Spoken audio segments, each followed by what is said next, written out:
Brew Strong is brought to you by Blichman Engineering, home of the top-tier brewing stand. Visit them online at blichmanengineering.com.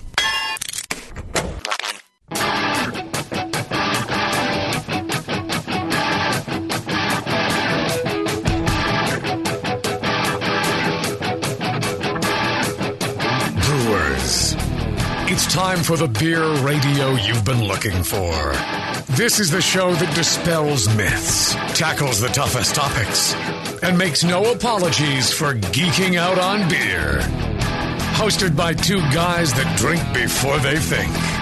Jamil and John Palmer. This is Brew Strong. Hey, howdy, hey, my brewing brothers and sisters.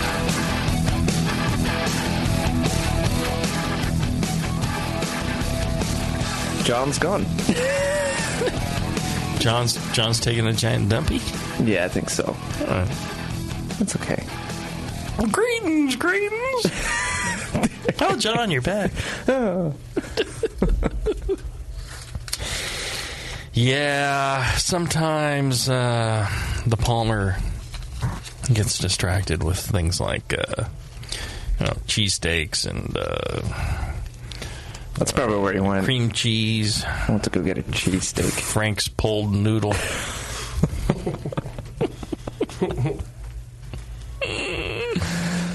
Oh, yeah. Well, luckily, I have my good friend Kenny Anthony from Device Brewing here in Sacramento. Hey, how's it going, Jamil?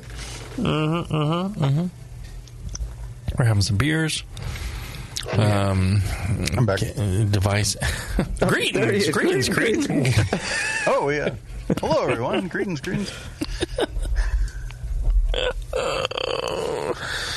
I had to go get some lemonade. Is that what you're calling it now? Yeah. John? Yes.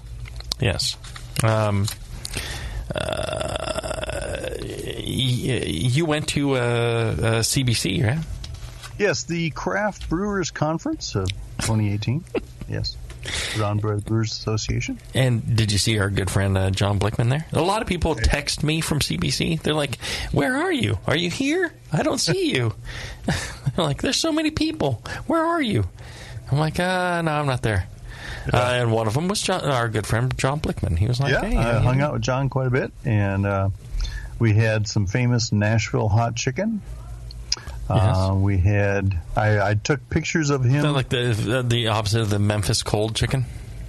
Yeah. In fact, I also got pictures of him doing the funky chicken dance with Brad Ring, and other friends there. Mm-hmm. We were over at Yazoo Brewery, great brewery there in Nashville. A lot of good breweries around there in Nashville. Yeah, good conference overall.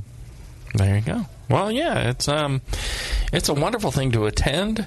I think when you're successful, busy business owners, brewery owners like Ken and I, you really can't be bothered to attend because we're busy with what's the lease on the new Ferrari going to cost me, and the private jet really doesn't have the appropriate leather that I would like.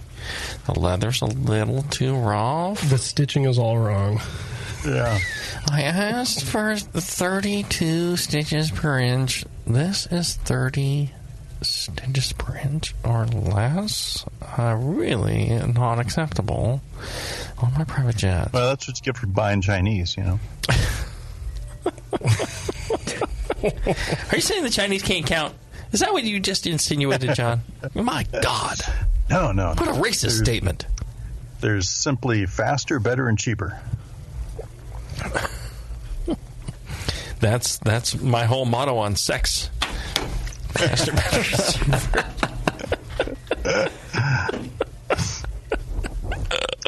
Quality shows, you guys. Quality content. Okay, going back to CBC. Uh-huh. It's a very fine conference. I always encourage new brewers, new brewery owners to attend CBC because that is the one place here in the States anyway where you can really see multiple systems. Premier, Deutsch, Krohn's, just all kinds of manufacturers of equipment, brewery plants, boilers, packaging equipment, labeling equipment, everything is there on the trade show floor. Right. Yeah. And that can be very helpful, when you really don't know the lay of the land. I would agree, but I would also encourage people to seek out their local breweries and ask them what they're using and how happy they are with them. Of course, it's like buying a car. Yeah, that's true. And our good friend John Blichman, he was there. I'm sure he was having a wonderful time, and he was probably the life of the party, as he is wont to do. He's always good for that. And just a brilliant guy. I'm sure he's looking at everything that professional brewers are doing and like, I could innovate this and I could actually make this better. And he sells a lot of 1, 3, and 5 barrel systems as pilot plants and also as to brew pubs. Right. He's got his Blichman Pro series that a lot of people are very intrigued with. I know he sold a lot of them. There you go. Well, and you can check them all out at blichmanengineering.com. And I would highly suggest you give a email to Blichman at feedback@blichmanengineering.com and tell him how much you appreciate that he pays for the show so you don't have to. It's one of the reasons that John and I are on the air is because our good friend John Blichman is actually paying for all the... Not that John and I get paid, but the surrounding staff and equipment and all that stuff that makes this happen in such a professional way is paid for by our good friend John Blichman. So check him out. I really do believe in the products that they produce and their customer service and all that. So that's why I can highly recommend working with them. Today, we thought that we would do some Q&A, some questions. One of the things I noticed was I don't think we ever talked about chillers too much. Right. Yeah. Very vital piece of equipment, certainly. That's right. There are numerous pieces of equipment for chilling, and the counterflow chiller, the immersion coil, the wait and see method, all of them high quality. The funnel full of ice. The funnel full of ice. Cast it into the air and hope. We have all of those coming up for you real soon. All right, why don't we do this? Let's take a short break, and when we come back, Partner Steve will be paying more attention to the papers I gave him instead of his phone. I'm just saying. That and you're burping all the time. I mean, really.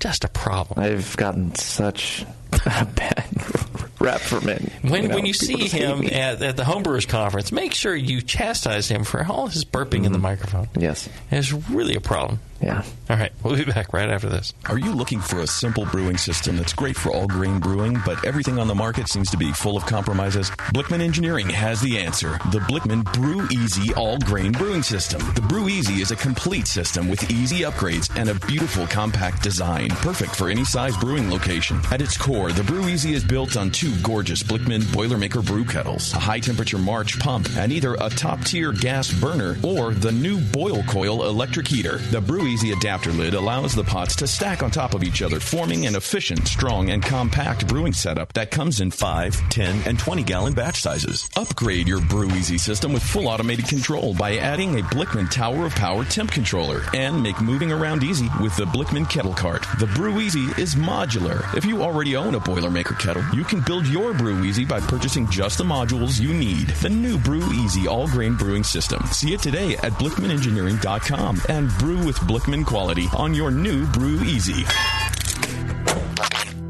Since the first time the Brewing Network microphones turned on, More Beer was behind it. More Beer sponsors the programming on the BN because, like you, they love brewing. And like the Brewing Network, they love sharing their knowledge. Morebeer.com isn't just a website to place your next equipment or ingredient order. Morebeer.com also gives you access to free beer information that will make you a better brewer. Go to morebeer.com and click into the Learning Center. You'll find podcasts, technical facts, video tutorials, and more, including access to The Buzz, More Beer's social network of more than 5,000 members. And some of them might even be crazier about beer than you are. Get over to morebeer.com today and take advantage of The Buzz, the forum, the Learning Center, and make sure you're signed up to receive the newest More Beer catalog. More Beer, bringing you absolutely everything for beer making. Since 1979, Williams Brewing has offered the finest equipment and freshest ingredients and the best customer service in the business. Check out their brand new patent-pending mash and boil 110-volt electric mashing and boiling unit. This compact all-stainless unit lets you mash, sparge, and boil just about anywhere that has a 110-volt plug. Double-wall construction adds to efficiency and safety, and a precise thermostat keeps temperatures where you want them. Unlike insulated buckets and converted coolers, multiple temperature rest mashing is easy to do, all for under $300. They also feature the Mark II work pump, a magnetic drive high-temperature pump that does the work of pumps that cost twice as much, as well as exclusive Brewer's Edge regulators and quality Keg King kegs and disconnects. Check them out today at williamsbrewing.com to brews their vast selection. Do you know the 3 most important rules in brewing? Sanitation, sanitation, and sanitation. And no one does it better than 5-Star Chemicals. 5-Star knows sanitation. You can only sanitize clean equipment. And 5-Star knows how to clean, too. For craft brewers and home brewers, 5-Star has what you need to keep your fermenters, serving tanks, kegs, and draft lines sparkling and free of any beer-spoiling bacteria. PBW, caustic, acid cleaners, Star Sand, SaniClean, lubricants and defoamers, pH stabilizers, and more. 5-Star Chemicals has cleaning supplies, safety supplies, heat exchangers, pumps, hoses, and valves. And 5-Star is proud to offer eco-friendly products that exceed customer expectations. If you have a cleaning problem, you need the 5-Star solution. Visit 5starchemicals.com or call 800-782-7019. 800-782-7019 and get the 5-Star treatment today. Back to the beer guys that make other beer guys look like wine guys. Brew Strong. All right, we're back. I want to tell you about our good friends at Great Fermentations. They're out there in Indianapolis, but they cover the entire world with the largest catalog of Blichman products on the web and the staff most well-trained in Blichman gear. So if you have a question about Blichman products, those are the people. They offer top-notch customer service, same-day shipping on many items. You can check them out at greatfermentations.com. And be sure to like them on Facebook, Instagram, Twitter as GR8 Fermentation. Good people there. I've been there. John's been there. I've ordered stuff from them. I just recently ordered stuff for them for our distillery at greatfermentations.com. That's where I went and shopped. So you should too. Check them out today. All right. What's our first question there? Pornographic dildo, Stephen. This is a question about how fast we should chill our homebrew. I've read many places that after the boil, it is advantageous to chill your beer quickly. Better cold break, thus clearer beer, less chance of chill haze, and stopping the production of SMM are 3 of the benefits I've read about. However, how can I reconcile the advice to chill quickly with whirlpooling? When most folks whirlpool, they purposely let the wort sit hot for 30 minutes or longer before chilling via single pass through a plate chiller or CFC. Which is the greater benefit, chilling quickly or whirlpooling? I would go with chilling quickly. What do you think, John? Ken? Yeah, that's a good question with a couple of nuances to the answer, certainly.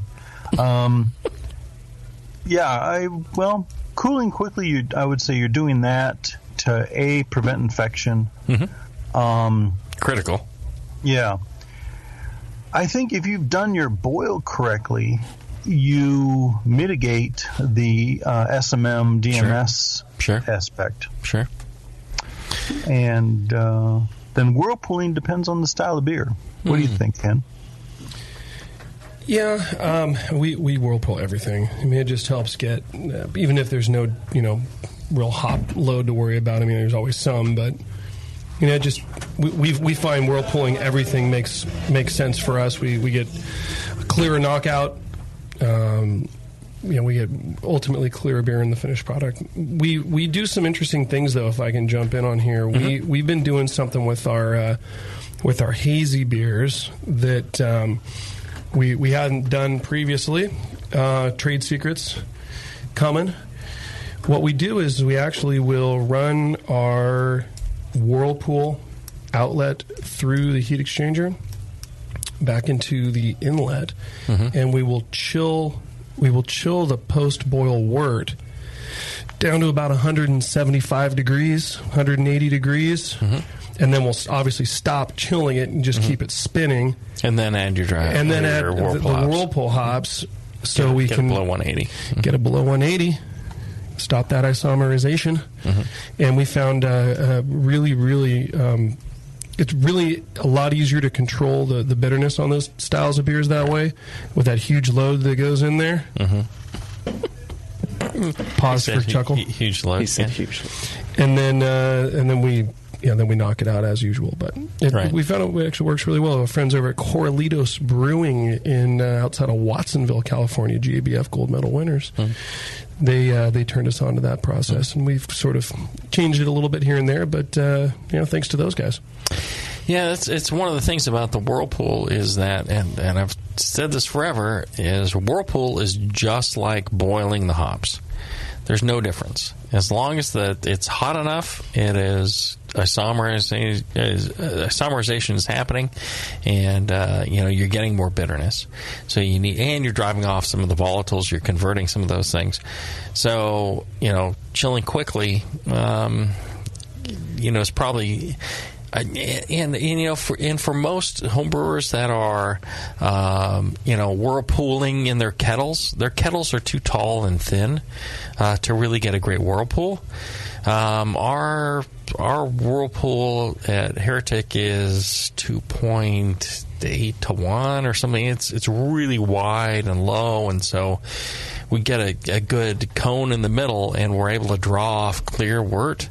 Most kettles just aren't designed that way. So you said thin, but you probably meant narrow.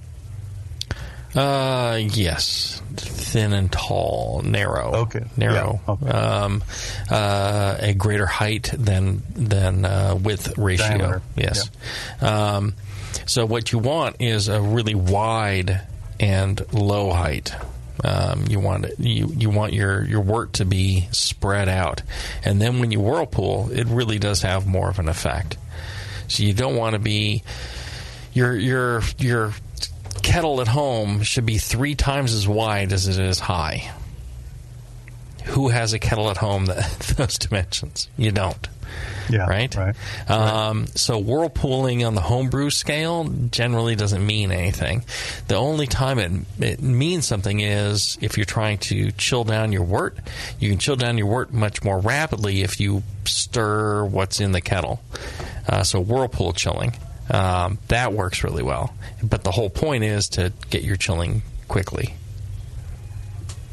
Right? Yep. Yeah. Well, and going back to one question you had, the chilling rate doesn't seem to have a huge effect on the amount of cold break and chill haze. As long as you get down to a low temperature, you will get the vast majority of cold break formed. So, so in other words, chilling rate isn't as critical as long as you are getting down below the that 140 degrees Fahrenheit number for sanitization. Right, but that's the risky area. Yes. When you get down in that lower area, between there and pitching, that's where you really need to. So, knocking down from 212 to 160, that's great. May help with hop utilization, things like that. Stopping it. But when it really gets critical is the harder part for people to chill, which is, the 140 to pitching temperature. Yeah, that's where the bacteria really becomes an issue and all that. We could talk about this for an hour, couldn't we? Yeah. All right. Well, and I want to tell you about my good friends at More Beer. They have a More Beer Pro website now, which, if you're a professional brewer like Ken and I, they have great deals, wholesale pricing on things you need for your brewery. They're offering bulk wholesale price on malt, hops, yeast, fermenters, brights, 4,000 other products at wholesale pricing. If you have a brewery, you should go to morebeerpro.com, set up an account. You're going to save some money. Ken and I have done it. And it pays off. So check them out, morebeerpro.com today. All right, let's take a short break. When we come back, we will have another of your questions right after this. If you work in retail sales, the restaurant industry, or are a new craft beer enthusiast, or you know someone who is, you have got to check out Beer 101.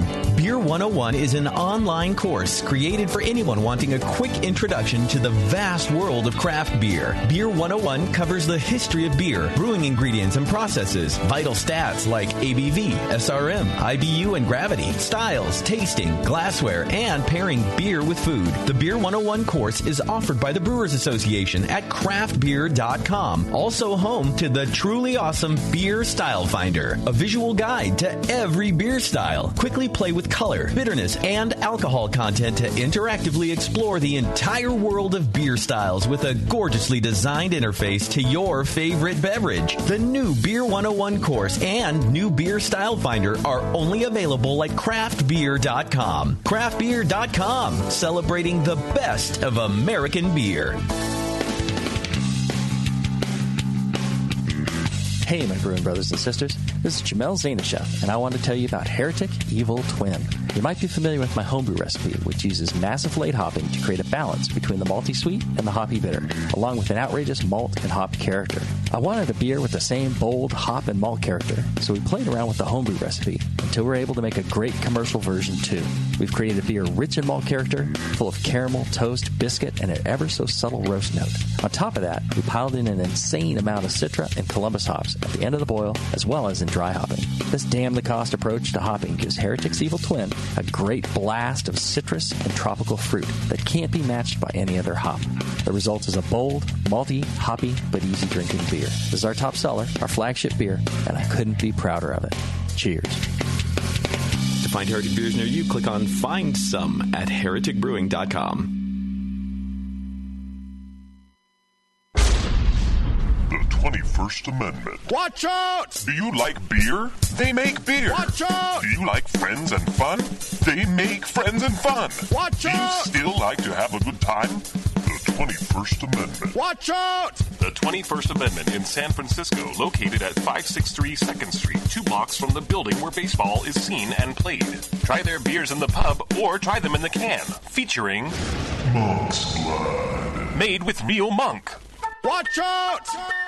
So why not have the best time of your life? Go to the 21A and Sean O'Sullivan will personally greet you with a can of Monk's Blood. The 21st Amendment. Watch out! This advertisement is not in any way affiliated nor associated with the 21st Amendment Bar and Pub, nor its subsidiaries or affiliates. This telecast is not copywritten by the 21st Amendment for the private use of the Brewing Network. Any use of this telecast without Jamil Zainashev's consent is prohibited. Suck it, JP. Are you a member of the White Labs Customer Club? If not, you should be. It's the easiest way to earn free stuff for turning in your old homebrew labels from either vials or pure pitch. All you have to do is save your labels and redeem them for things like free yeast, an exclusive White Labs t-shirt or sweatshirt, and even the opportunity to brew with the yeast man himself, Chris White. Signing up is easy. Just go to whitelabs.com/customer club, fill out the registration form, and then mail in your labels. They will return the favor by sending you awesome White Labs swag. Go sign up today at whitelabs.com/customer club. White Labs, pure yeast and fermentation since 1995.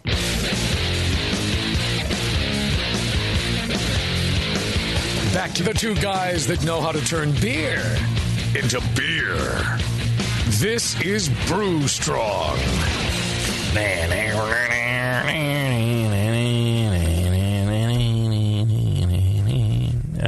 Sorry, I went too long. Father's Day is on June 18th this year, and you are probably brewing for or on that day, so why not take your dad celebrations a bit further with Grog Tag? We have dozens of customizable templates that you can upload your own photos to and really get after the essence of what makes a dad. How about some crisp New Balance sneakers with some white crew socks in front of a hot charcoal grill? And some text, add some text, and you have an instant hit on your hands. So check out grogtag.com today and use code BNARMY. Save 10% on your next order. That's grogtag.com. So, am I making fun of Jason Petros when I think he wrote this? Jason Petros wrote that. Yeah. Dude needs to, a couple of passes, a few extra revisions, right? Well, that's the second show in a row that I thought you were introducing Adam and Eve, and then it's like, oh, it's Grogtag. Okay. Yeah, there you go. Well, I would say this. All right. Let's just get rid of the written copy and let's just talk a little bit. I would say the folks at GrogTag and the products that they produce, they've been around for a few years now, and they have because of what they produce, the products that they produce, the price they produce them at, and the range of products that they have. It's actually quite good.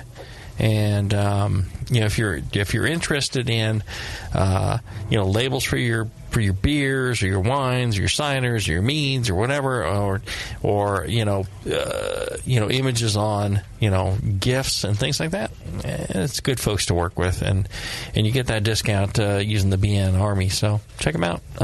Good folks. Grogtag.com. See, that's the kind of read I can do. I believe it. All right. Let's see here. What questions do we have next? This question is about the effects of sending chilled wort back into the boil kettle and its effects. I used a kegel as a boil kettle, and I have a counterflow chiller with a chugger pump. I want to inject oxygen in line as the wort goes into the fermenter, but without using a pre-chiller to further cool my groundwater. I can't quite reach proper, or even better, under proper pitching temperatures. I have read through some forums, and I have seen that some people will recirculate through their counterflow chiller back to the boil kettle until they reach proper temps. My question is, will introducing chilled wort back into 210-degree wort have any negative impacts to the wort? Heating and cooling again seems like it can't be good. I thought this was an interesting question because, you're attempting to chill down your wort, rapidly. And the question is, if you're taking that chilled wort and then essentially reheating it by mixing it in with, hot wort, what's the impact? My guess is minimal. I don't think that it's really having a negative impact. That would be my thought as well, unless it's not like shocking anything. Oxygenating as you did. Yeah. Well, let's look at the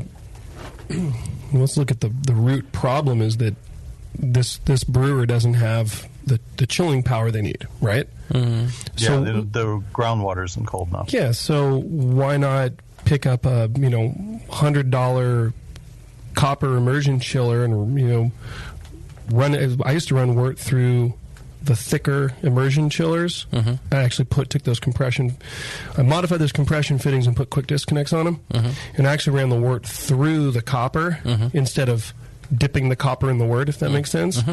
And then I just went to Smart and Final and got a red keg bucket, filled it with water, put a bunch of ice in it, made a big old ice bath, and then dropped that chiller in there, and then you could run multiple chillers in line, and just as long as you sanitize the whole loop ahead of time, right? So what he's asking though is, all right, so we can counterflow chill. We can get like something like a Blichman Therminator, and drop out cold wort into the fermenter.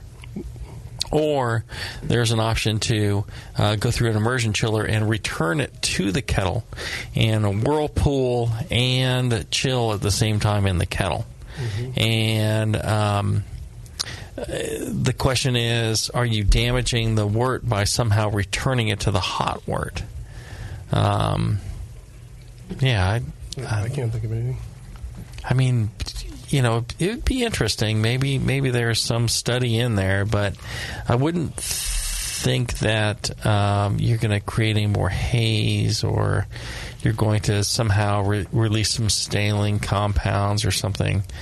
I don't think that there's an issue there. The question I would have is how cool is the wort getting in that kettle? Because once you get to a certain point, it's not pasteurizing itself anymore. Right? I mean, if he keeps doing that, and suddenly it's 140 degrees, then that's the optimal temperature to then send it through his Therminator. Right. He may be exposing himself to infection in that open-top kettle at that temperature. I always closed mine. They always freak me out that people have their kettles open. But I mean, if it's 202 degrees... It doesn't really matter, but... Well, I was always chilling. I would do the whirlpool chilling and, knock it down to pitching temperature. And so the way I set it up was the outlet that you would collect the wort from, that was part of the loop to return it to the kettle. So it got pasteurized early on. You would recirculate boiling wort, and then you'd start the chilling, and it would chill everything down to pitching temperature. Then you would just disconnect it and run into your fermenter. Well, there you go. So I don't think any of us think it's an issue. Well, what about? I mean, I'm damaging the wort. Well, I'm thinking, why not? So it sounds to me like this brewer, if this brewer could get the wort cold enough, they wouldn't have to worry about this question. Right? Yeah. Right. So I mean, it's like, why don't we come up with an idea to say, hey, well, well, they could get a Therminator. Well, what I would do, and some ice water. Yeah, I guarantee. I think he's just trying to be like I'm doing this. Like, I don't want to have to buy anything new. Yeah, like, but what's the worst? Sure, it shouldn't be. Yeah. Well, I mean, you could get an immersion chiller, get garden hose fittings adapted to that compression, get an ice bath together, send your groundwater through the half inch, right? Don't do the thinnest immersion chiller. Find the thickest immersion chiller you can find. Run it through that. Pre-chill your water, then run it through your Therminator or whatever counterflow chiller you've got, and then you've got basically cold liquor at that point. That's right. And try that. All right. Next question. Let's knock out a quick one. All right. This is either a "what the hell have I done" or a "why don't more people do this" question. Pumping ice water through an immersion chiller is definitely nothing new. Occasionally, with really high temp differentials, brewers mention adding some salt to the ice water to lower the temp like ice cream makers do. But there are never any specifics. I have a friend who's a commercial fisherman who tipped me off to the science of brining.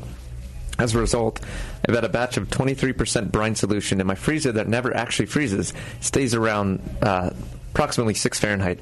Especially for lagers, I generally chill down to the mid-80s with tap water, then switch over to the brine solution via submersible pump. With that much of a temperature differential, it takes almost no time to get to pitching temps. I'm currently using a whirlpooling copper immersion chiller, but have a therminator I'll be switching to soon. So finally, the questions. Is a saline solution of that high a concentration safe for copper and stainless? Number 2, I know copper pipes freeze and crack in the winter, but don't know if that results from continued exposure or extreme temperature differences. Are those low sub-freezing temperatures safe for copper? Well, these are up John's alley, but I will tell you right now that the only problem with the copper and the freezing is that the water molecules expand and burst the copper that way. Mm-hmm. So that's not the issue. It would be what our in-house metallurgist John is going to talk about is the effect of salts, salt concentrations on stainless and copper. Right.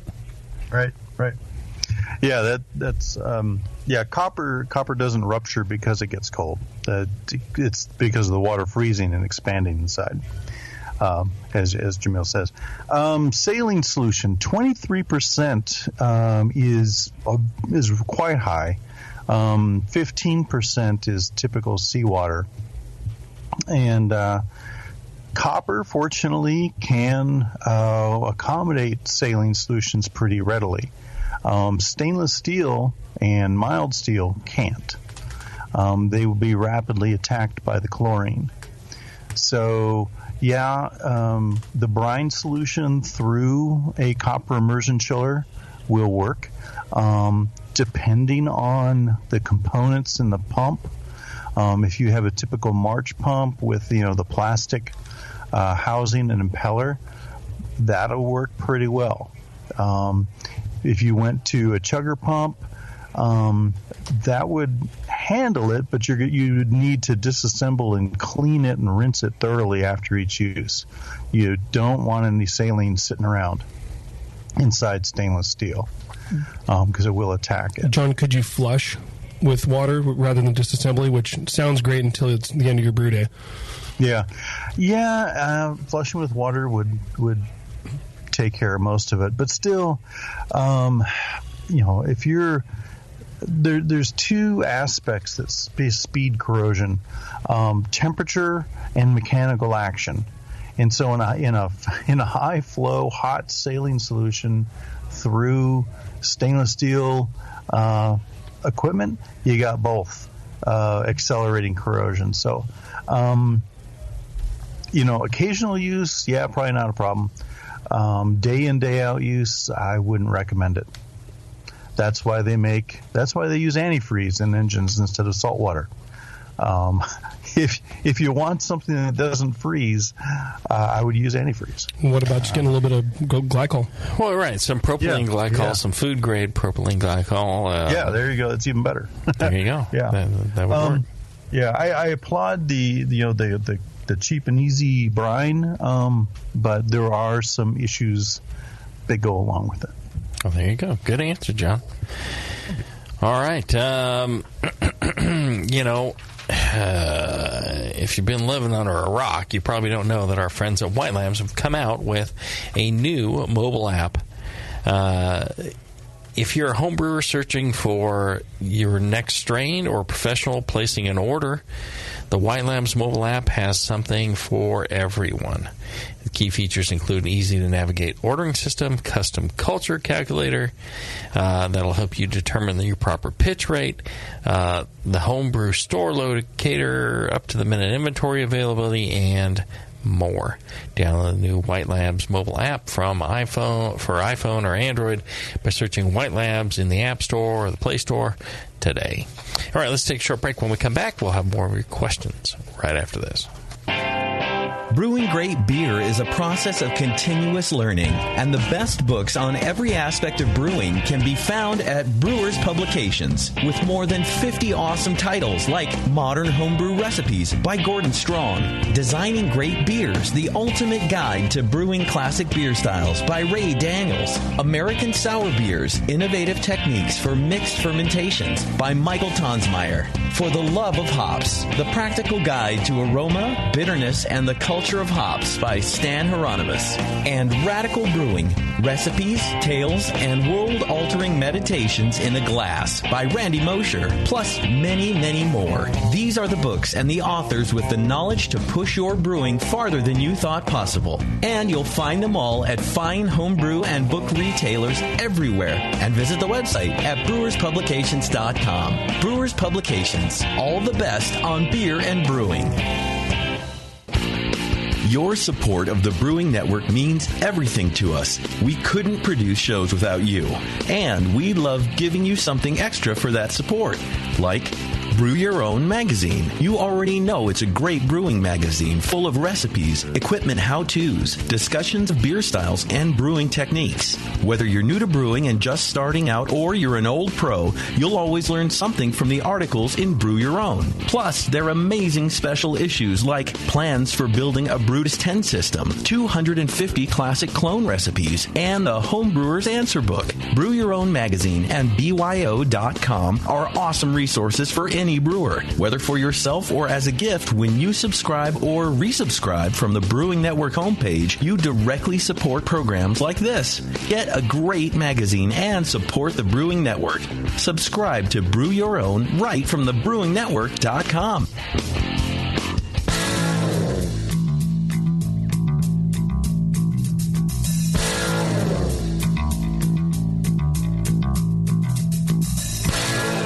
Learning to brew has never been so disgusting.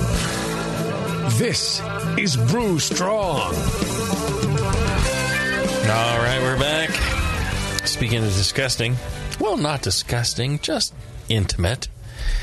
Well, maybe your intimate is disgusting, like Porno Steve's. Maybe that's your thing, Yeah, disgusting, right. It's fine. The Texas Crack Wrangler himself speaks. Mm-hmm. Yes. Check out adamandeve.com. And here's the thing. A lot of times, people offering you deals through like TV and the internet and radio are offering you deals where they have some hidden fee to really kind of like screw you and really not give you anything. That's not the case with Adam and Eve. I'm here to tell you personally, use the offer code Jamil. My name, Jamil, at adamandeve.com. You're going to buy one item at half price. Not an overpriced item, almost any item. You're going to pay half of that. They're going to give you everything else for free. That's all you're going to pay. You're going to get free shipping. You're going to get 3 free adult DVDs. You're going to get a free extra gift. All that stuff for using the offer code Jamil, Jamil, at adamandeve.com. It's a good deal. It's honest. It's forthright. If you're afraid of sexuality, well, then, it may not be for you. If you enjoy anything, of the intimate in nature, well, then it's definitely for you. And that's pretty much every human being except for, like, some freaky people. So, there you go. Check them out, adamandeve.com today. All right. Let's hammer through the rest of these questions we got about chillers. All right. Hey guys, I've been thinking about building my own counterflow chiller for some time now. I have one, but it was poorly built and the efficiency sucks. I can't get it below 80 Fahrenheit. And I also want to build one for a friend for a wedding present. I was looking at the plans here. He gives a URL. Gives a link. Yeah. I would it's like essentially to a tube inside a tube with a piece of wire. Okay. I would like to change things up a bit and wanted to know what shortcomings, efficiency, etc. I might run across by doing so. I like the idea of the 16-gauge copper wire to break up water flow, although I'll take this guy's word for it on why it's important, because clearly I don't know. But I want to use a 1/4-inch copper tubing instead of the 3/8 and 50 feet instead of 30, because that's what Lowe's has. This is a 33% reduction in diameter, but a 60% increase in length, and would provide more surface area. My question is, how much will this affect the flow? I know it will take longer to cool a batch because of the smaller diameter, but is this really a concern for wort stability? Will I achieve better cooling than those who use 3/8 inch? So you're going to get better cooling in a way. The smaller the diameter of the flow, it takes a lot longer. Yeah. It's going to take longer to get through that pipe. You're going to have to press harder with a higher pressure pump. Mm-hmm. But you can get like 100 psi pumps from China for cheap now. But the longer it's in contact with the liquid, the more successful the heat transfer from the coldest to the hottest. So towards the end of that tube, if everything's perfectly successful and balanced, you're going to end up with wort coming out at the end at the same temperature as tap water, and you're going to get water coming out at the other end that is as hot as your wort was coming out of the kettle. So that's the goal. So with an infinitely long tube, it will always equal what's coming in, what's going out. You want that as short as possible so you can maximize the amount of flow. So it's kind of a balance between those two things. Mm-hmm. Yeah. I think the 1/4-inch tubing is going to be more headache than it's worth. It will take a lot longer to get the wort through. You can pressurize that wort, though. Yeah, you can run it through a pump and get through. But you would need to buy a longer garden hose, and you would end up using more water per unit wort, and you would end up wasting tap water. So unless you would live in a water-rich area, I don't think you'd really want to do that. I would go with the 3/8. In the latest edition of How to Brew, in the 4th edition, I've updated the chillers appendix D, and I give a table that discusses flow rates and comparisons, so you can see hose diameter to tubing diameter, where the best efficiency is. You're going to have to walk me through this here, John, because on the surface I'm disagreeing. Because, all right, you're saying that the water in contact with the tubing for longer is going to somehow waste water? Yes. How is that? Because you will chill. He's talking about wort. A much longer length. Yes, you're going to chill the wort as chill as it can go. The wort will exit at the tap water temperature. Okay. Right. Now, if it's not exiting at the tap water temperature, you're wasting water. You said if it's no, hang on, stop. Yeah. You said if the with an infinitely long blah blah. Yes. That the chilling water would be at your wort temperature, your initial wort temperature, but it won't. It'll be at some warm temperature. Right. Your exiting temperature will be at your tap water temperature. With an infinitely long chiller, you'll always be at the tap water temperature. Right. Yes. Right. But you would reach that before there's going to be it doesn't change the amount of water, though. Well, it changes the amount of water that you've effectively used to chill. The water will take up as much temperature as it can. You could achieve cool wort in 30 feet, but you've got a 60-foot chiller. Yeah, the amount of water passing through is still the same. But it's not actively chilling. But the same amount of water is passing through. The amount of water passing through is based on the diameter of the pipe plus the pressure. Yeah. Okay, so yeah, then in terms of the length of chiller and the amount of time it takes to pass the wort through the chiller, right? It may take time. Yes, yeah. but not water. Okay, very very well. But anyway, I got plans in the appendix to show you how to do that. No, John, you are one of the most brilliant people I know. But yeah, the whole chiller thing is very weird, and that's why we get this many questions on it. Yeah. And I think it's a time thing versus but it's more effective the more time you're willing to take. But had one of those earlier questions is like, oh, how quick is it? How important is it for me to chill my wort quickly?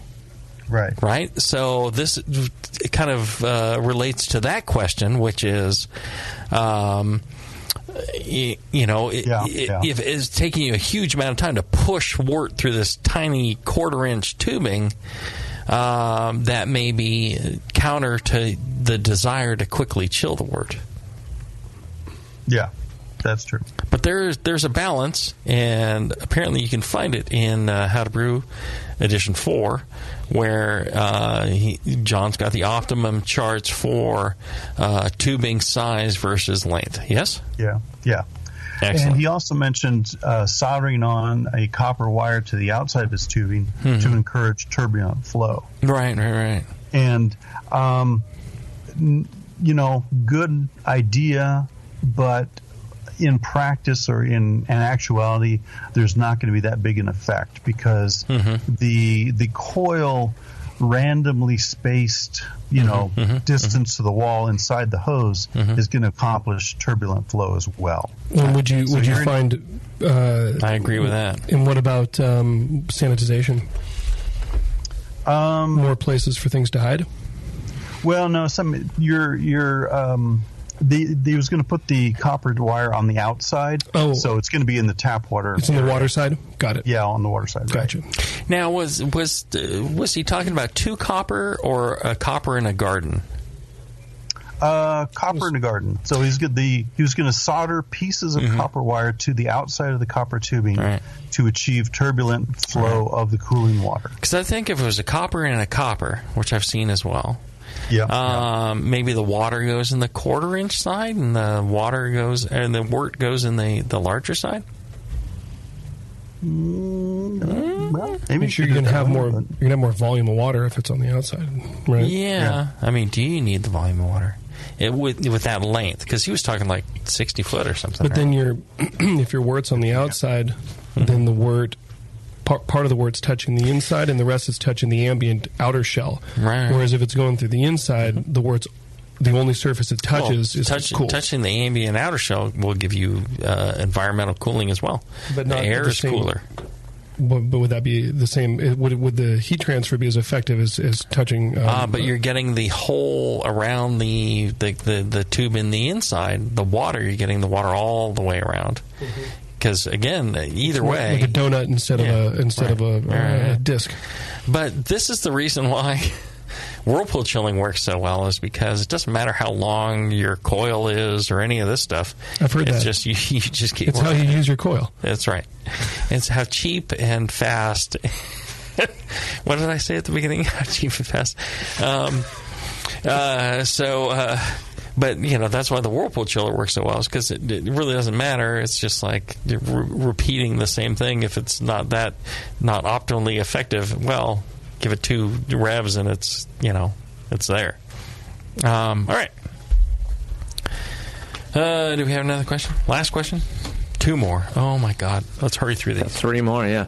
Dear Pope and Rock Candy, I am an all-grain brewer, and I use a 25-foot stainless steel immersion chiller to cool my wort post-boil. It usually takes me about 30 minutes to get to pitching temps. The thing is, I always chill while sitting over my kettle, stirring with a sanitized spoon to create agitation and cool the wort faster, because without stirring it takes forever to cool the wort. Am I just stupid to not have a lid on my kettle and expose my vulnerable wort to bugs? Any more sanitary alternatives? Thanks. Oh, you're an idiot. Put a lid on it. When I started thinking about the whirlpool chiller is this very thing. It's like I didn't want to have it open to stir it. And if you can put the lid on and kind of shake the chiller, and it does amazing. I mean, the chiller will burn your hand. It will become so hot. But if you can just pump the wort around, then you don't have to do that. But keep it covered. Don't expose it when it's down into the 140 to... It's not worth it. Yeah, like John was saying earlier, the 140 to, pitching temperature range is dangerous. Okay. Yeah. All right. Next one. All right. Just one last comment on that 25-foot stainless chiller. He's taken 30 minutes. He can improve that by increasing his water velocity or decreasing the water temperature. And, that could be a pre-chilling coil in an ice bucket to cool down that water even further. So 30 minutes for a 5-gallon batch is pretty long for an immersion chiller. So I think you could probably improve on that. There you go. All right. I've been thinking of building a wort chiller, and the recent show with Blichman has inspired me to get it done. In the show, you had described a system of using a cheap immersion pump from Harbor Freight in an ice bath pumping through an immersion chiller. Could you help me out in what pump to buy? The only pumps with the price range you mentioned were fountain pumps. Were these what you had intended? There's a picture of this pump. Yeah, fountain pumps. Yeah. Could you also talk a bit about making the chiller itself? I was going to use either a 25-foot or 50-foot coil of 3/8 refrigeration tubing with copper wire to stabilize it, and I was just going to hose clamp tubing for the in and out. Unsure of what tubing I should use, though. Vinyl, heat-resistant, etc. Like a heat-resistant silicone is... probably, I think, the choice. It's a little pricey, as Ken is indicating. The vinyl stuff. There's braided vinyl, which will handle the temperature and not explode on you. And once you run some hot liquid through it a few times, there's no weird off flavors that are going to come from it. But silicone is probably the top. Braided silicone's even better. Yeah, braided silicone will handle even pressure. So. But it's expensive. Very. There's no. I mean, this is for an immersion chiller, so you're running cool water through the coil. The coil is immersed in the wort. You don't want to drip. I had that problem one time, dripping cooling water into the wort. Got a infection that way. But the cheap the fountain pumps, immersion pumps will work because you're just pumping water. You're not trying to pump wort. If you're going to pump wort, that's when you go to the March pump. The impeller pumps. I used vinyl for years with no issues other than occasional leakage. But I do agree that silicone or braided silicone would be a longer lasting solution. Oh, John, you and your leakage. Yeah. Leakage and silicone. You start worrying about leakage. I recommend Depends. I'm just saying. All right, last question. I've upgraded from a 25 foot? No. Really? Feet, yes. Feet by 3/8 inch immersion chiller to a more beer 50 foot by ½ inch with recirculation arm a la Jamil. Okay. That old Williams Brewing wort chiller has been used 5 times in 5 years. I did my best to dry it out after each use, blah, blah, blah. Question. In summer, when groundwater temperatures are like 80 degrees Fahrenheit, can I run beer through this wort chiller in a bucket of ice water to take it down below 80? Or turn this into a counterflow chiller? Or do you think there's too much corrosion oxidation inside the tubing and I should get a new tube? How would I clean it? Do I do vinegar first? Do I just go straight to hot PBW rinse? Caustic, acid, it'll be fine. Get it hot. It'll be fine. It'll at least be sanitary. Clean it out. Yeah. I don't think that's the issue. Don't throw it away. Use it. Utilize it, like you're saying, either as a pre-chill or some part of that. You got a good setup with the Morbier 50-foot and ½ inch big old bad boy. Use it. Sounds good. All right. Good show. Thanks, everybody. Thanks, Ken from Device Brewing in Sacramento for being here, thanks, Ken. buddy. You're very welcome. Thanks for having me, guys. Makers of great beer. If you're ever up in Sacramento, go check them out. They've got one tap room now, but they're going to have 3 in the Sacramento region here pretty quick. So I can highly recommend their beer. I've been drunk there off my ass many times. It's one of the reasons I can't go to Device is it becomes a problem. I'm just like, I don't think I'll make it home. I don't think I'm going to make it home alive. And Ken's like, you sure you don't want another beer? I'm like, Ken, you're killing me. How's some beer to go? Please. And so, I've made it home every time, but I'm concerned. Definitely concerned. You concern me, my friend. If you ever need a place to crash, Jamil, my parents live up there now, so... That's what I want to do is move in with Porno Steve's parents. And, man. I'm guessing they're probably our top user of the code Jamil, Jamil at adamandeve.com. I told them that, and they're really proud. Probably like the 2x4 483 phase running in the dryer outlet. Yeah, there you go. I'm sure it is. If you like shows like this, I don't know why you do, but if you do, please be sure to check out our fine sponsors, BlichmanEngineering.com, morebeerpro.com, greatfermentations.com, whitelabs.com, adamandeve.com, grogtag.com. Good people, because they pay for this so you don't have to. I think that deserves at least a little bit of your browsing time in between whatever masturbatory sessions you're having. Until then, brew strong. Brew strong, everyone.